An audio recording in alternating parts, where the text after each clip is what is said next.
Have you ever felt like you're just one person, totally outnumbered, and facing impossible odds? Well, let me tell you a story about a guy who was in that exact spot, and what happened next will blow your mind.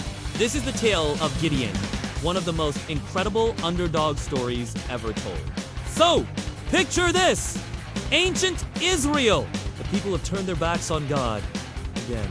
It's this vicious cycle, right? They forget God, they get oppressed by their enemies, they cry out for help, God sends a deliverer, they're saved, and then they forget all over again. This time, the oppressors were these guys were relentless. For 7 long years, they would swarm the land like locusts during harvest time, stealing everything, crops, livestock, you name it.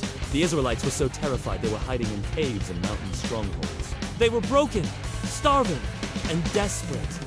And that's where our hero, Gideon, enters the scene. But here's the thing, he doesn't seem like much of a hero at first. We find him secretly threshing wheat in a winepress. A winepress, that's a pit in the ground. He's hiding, trying to save a little bit of food from the Midianites. He's scared, he's frustrated, and he feels completely abandoned by God. Then, something extraordinary happens. An angel of the Lord appears to him and says, "The Lord is with you, mighty warrior." Gideon's reaction is basically, oh yeah, if God is with us, then why is all this horrible stuff happening? He's full of doubt. He's just an ordinary guy from the weakest clan, the least in his family. He's the definition of an underdog. But God doesn't see what we see. God sees potential. He tells Gideon that he will be the one to save Israel. To prove it, God gives Gideon a series of signs, including the famous one with the fleece one. Night it's wet with dew while the ground is dry. And the next night, the fleece is dry while the ground is wet. Gideon's faith starts to build. Little by little, he tears down the altars to false gods and prepares for battle. An army of Israelites gathers around him, 32,000 men. That sounds pretty good, right? A decent-sized army to take on the Midianites. But God says, no, that's too many. Too many. What? God explains that if they win with such a large army, they'll think they did it on their own. They'll take the credit. God wanted to make it crystal clear that this victory was HIS and his alone. So, God tells Gideon to send home anyone who is afraid. 22,000 men pack up and leave. Now, they're down to 10,000. Still a respectable number. But God says, still too many. He has Gideon take the men down to the water for a drink test. Most of the men get on their knees and put their faces in the water. But a small group, just 300 men, cup the water in their hands and lap it like a dog, staying alert and ready. God says, these are your guys. Send everyone else home. 300 men! That's it!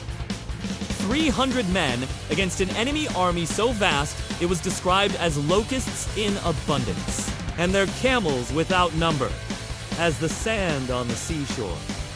The odds weren't just bad, they were mathematically impossible. This is where human logic ends and divine power begins. God gives Gideon one last boost of confidence. He sends him to sneak into the enemy camp, where he overhears a Midianite soldier telling his friend about a dream. Dream that a loaf of barley bread tumbled into their camp and flattened a tent.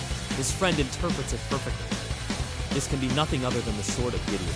God has given the Midianites and the whole camp into his hands. That was all Gideon needed to hear. He goes back to his 300 men, not with swords and shields, but with trumpets, empty jars, and torches. The plan was insane. They surround the enemy camp in the middle of the night. On Gideon's signal, they all blow their trumpets, smash their jars, and hold up their torches, shouting, "A sword for the Lord and for Gideon." The Midianites wake up to this terrifying noise and light coming from every direction. In the darkness and confusion, they think they're being attacked by a massive army. Panic erupts. They start fighting each other, and the entire army dissolves into chaos, fleeing for their lives. With just 300 men and a brilliant, God-given strategy, Gideon had won an impossible victory without a single casualty on his side. Gideon's story isn't just about a cool battle. It's a powerful reminder that with God, the numbers don't matter. Our weaknesses, our fears, are not enough. That's the perfect stage for God's power to shine. When we feel like we're the least, the smallest, or the most unqualified. That's exactly when God can use us to do extraordinary, superhuman things. It's all about faith. Trusting Him when nothing makes sense.